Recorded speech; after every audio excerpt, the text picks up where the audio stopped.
Assalamualaikum warahmatullahi wabarakatuh. Pernahkah kita merenungi betapa dahsyatnya azab bagi mereka yang berzina? Perbuatan zina bukan hanya merupakan dosa besar, tetapi juga termasuk perbuatan yang dimurkai oleh Allah Subhanahu wa Ta'ala. Tidak hanya dilarang untuk melakukannya, Allah juga melarang kita untuk mendekati zina. Bahkan dalam pergaulan sehari-hari, kita harus berhati-hati agar tidak terjerumus dalam dosa ini. Tapi, apa sebenarnya yang terjadi pada orang-orang yang berzina ketika mereka di alam kubur? Simak video ini hingga selesai supaya bisa menjadi renungan untuk kita semua. Perbuatan yang diharamkan ini akan dibalas oleh Allah Subhanahu wa Ta'ala dengan siksa yang begitu hebat, karena zina merupakan perbuatan yang dimurkai oleh Allah Subhanahu wa Ta'ala. Bahkan melakukan hal dilarang itu juga akan mendapatkan dosa besar. Tak hanya dilarang melakukannya, Allah juga melarang seseorang untuk mendekati zina, seperti halnya dilarang berpacaran atau berdua-duaan antara perempuan dan laki-laki di tempat sunyi, karena hal tersebut sangat berpotensi membuat seseorang terjerumus dengan perbuatan zina. Perbuatan yang diharamkan ini akan dibalas oleh Allah Subhanahu wa Ta'ala dengan siksaan yang sangat berat.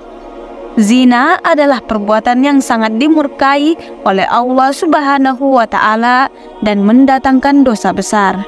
Tidak hanya melarang perbuatan zina itu sendiri, Allah juga melarang kita mendekati segala hal yang bisa menjerumuskan ke dalamnya. Misalnya, berpacaran atau berduaan di tempat yang sepi antara laki-laki dan perempuan. Karena situasi seperti itu sangat berpotensi menggiring seseorang ke dalam perbuatan zina. Siksaan bagi yang berzina akan menuju ke alam kubur atau alam barzah. Perbuatan di dunia akan menentukan bagaimana kehidupan di akhirat nanti. Sering dikatakan bahwa jika seseorang melakukan dosa besar, maka akan mendapatkan siksa di alam kubur. Siksaan atau azab kubur ini sangat mengerikan, bahkan sulit untuk dibayangkan oleh setiap umat. Namun, peristiwa mengerikan tersebut pernah terlihat oleh Rasulullah SAW saat dalam perjalanan Isra Mi'raj. Rasulullah SAW menyaksikan azab kubur yang khusus diberikan kepada orang-orang yang berzina.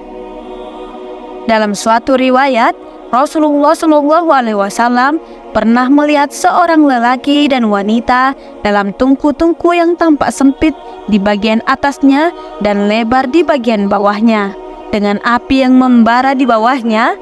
Bentuk tungku-tungku ini mirip gentong. Api yang membara naik ke atas sehingga kedua orang itu tidak bisa melarikan diri. Ketika api tersebut membara naik, lelaki dan wanita itu terbakar dan mereka tetap tidak bisa lari keluar. Setelah itu, Rasulullah SAW melihat api yang membara tersebut meredup dan kemudian menyala lagi. Begitu terus-menerus, rupanya azab kubur bagi pezina sama seperti yang dilihat oleh Rasulullah SAW ini. Hal ini menggambarkan nafsu seorang pezina yang naik turun.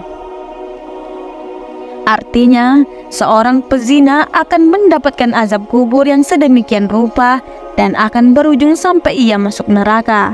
Perbuatan zina merupakan dosa yang sangat besar. Namun, hal itu tidak menjadikan manusia takut untuk melakukan zina. Seperti kita lihat sekarang ini, perbuatan zina semakin marak terjadi. Bahkan bukan lagi di tempat khusus yang dilakukan oleh orang yang memang bekerja sebagai pelacur, para remaja pun banyak yang melakukan hal keji ini. Harus kita pahami, siapa saja yang berbuat dosa zina ini akan mendapatkan balasannya. Sedikitnya, pezina akan memperoleh 4 siksaan. Pertama, tidak akan diajak bicara oleh Allah di hari kiamat. Rasulullah SAW bersabda, 3 orang yang tidak akan diajak berbicara oleh Allah pada hari kiamat, tidak akan dilihat serta disucikan, dan juga bagi mereka azab yang sedih. Seorang yang berzina, raja yang berdusta, dan orang miskin yang congkak. Hadis riwayat Muslim, An-Nasai, dan Ibnu Majah dari Abu Hurairah. Kedua, kekal di dalam neraka. Abdullah bin Mas'ud berkata, "Aku bertanya kepada Rasulullah, apakah dosa yang paling besar di sisi Allah?" Beliau menjawab, yaitu kamu menjadikan sekutu bagi Allah, padahal Dialah yang menciptakanmu. Sesungguhnya itu sangatlah besar. Lalu apalagi? Tanyaku kembali.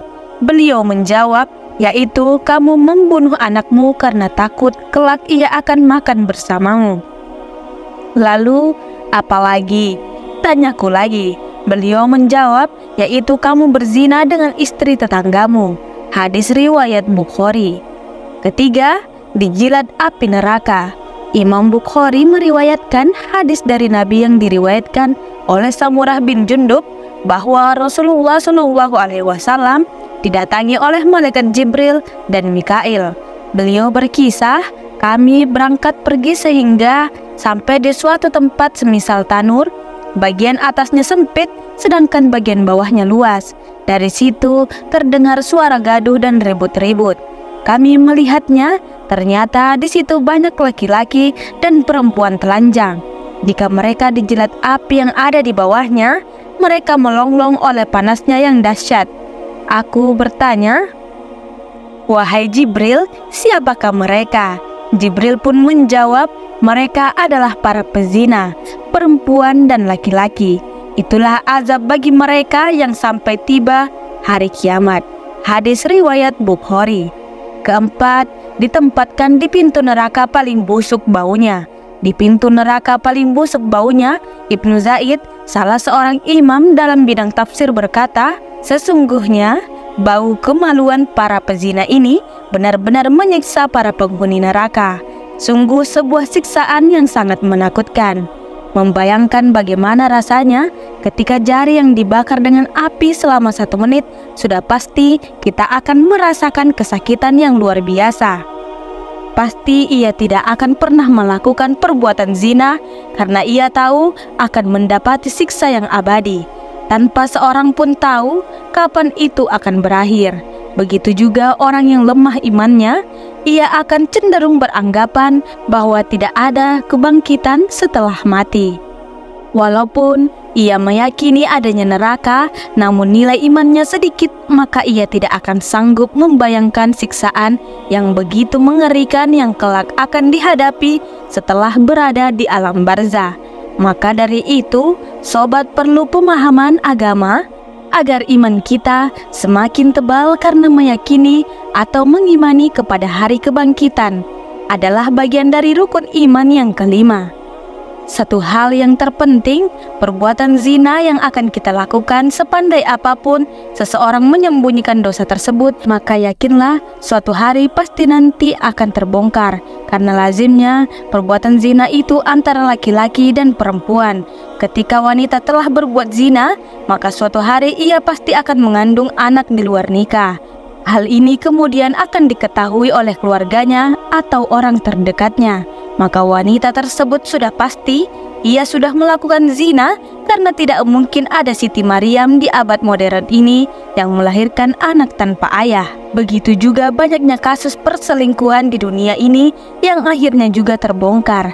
Bagi kita yang sudah terlanjur berzina, mari kita segera bertobat sebelum terlambat. Karena sebesar apapun dosa seorang hamba, jika kita mau bertobat, sudah pasti Allah yang Maha Pengampun akan menerima tobat hamba-hambanya. Sebagaimana firman Allah, sesungguhnya Allah menyukai orang-orang yang bertobat dan menyukai orang-orang yang mensucikan diri. Al-Baqarah ayat 222. Dalam kehidupan sehari-hari, menjaga diri dari perbuatan zina adalah hal yang sangat penting. Hal ini bisa dimulai dari menjaga pandangan, menahan diri dari godaan, serta memperkuat iman dan takwa kepada Allah Subhanahu wa Ta'ala.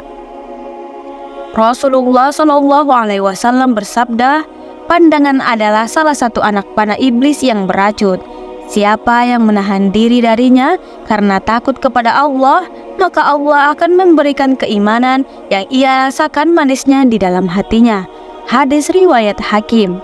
Selain itu, penting bagi kita untuk menjaga pergaulan, tidak berduaan dengan lawan jenis di tempat sepi, menjaga adab dalam berinteraksi, serta selalu mengingat bahwa Allah Maha Melihat.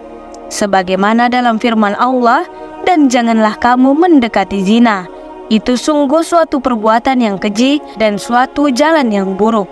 Quran Surah Al-Isra ayat 32.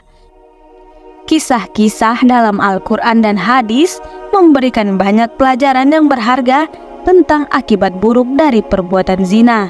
Salah satunya adalah kisah Nabi Yusuf alaihissalam yang menunjukkan keteguhan iman dalam menjaga diri dari godaan zina. Ketika Zulaikha menggodanya, beliau dengan tegas menolak dan berlindung kepada Allah. Ini adalah contoh nyata dari keteguhan iman dan betapa pentingnya menjaga diri dari perbuatan zina. Sebagai umat muslim, kita juga diajarkan untuk saling menasihati dalam kebaikan dan kesabaran. Jika melihat saudara kita dalam Islam berada di ambang perbuatan zina, hendaklah kita mengingatkannya dengan cara yang baik dan bijak. Rasulullah SAW bersabda, "Barang siapa di antara kalian melihat kemungkaran, hendaklah ia mengubah dengan tangannya. Jika tidak mampu, maka dengan lisannya. Dan jika tidak mampu, maka dengan hatinya. Dan itulah selemah-lemahnya iman." Hadis riwayat Muslim. Penting juga untuk mengetahui bahwa Islam menyediakan jalan keluar bagi yang telah terlanjur melakukan zina, yaitu dengan bertaubat. Taubat nasuha adalah taubat yang sungguh-sungguh disertai penyesalan yang mendalam dan tekad yang kuat untuk tidak mengulangi perbuatan tersebut. Allah Subhanahu wa Ta'ala berfirman, "Kecuali orang-orang yang bertaubat, beriman dan mengerjakan amal soleh, maka kejahatan mereka diganti Allah dengan kebajikan, dan adalah Allah Maha Pengampun lagi Maha Penyayang." Quran Surah Al-Furqan ayat 70. Kita juga harus sadar bahwa dalam dunia yang semakin modern ini, godaan untuk berzina semakin besar. Namun, kita harus tetap berpegang teguh pada ajaran agama dan selalu memohon perlindungan kepada Allah Subhanahu wa Ta'ala. Rasulullah SAW mengajarkan sebuah doa untuk memohon perlindungan dari godaan zina. "Ya Allah, aku berlindung kepadamu dari kejahatan pendengaranku, dari kejahatan penglihatanku, dari kejahatan lisanku, dari kejahatan hatiku, dan dari kejahatan air maniku." Hadis riwayat Tirmizi. Oleh sebab itu, marilah kita senantiasa memperkuat iman dan takwa kita kepada Allah Subhanahu wa Ta'ala, menjaga diri dari perbuatan zina dan segala hal yang mendekatinya. Semoga kita semua selalu berada dalam lindungannya dan dijauhkan dari segala bentuk kemaksiatan.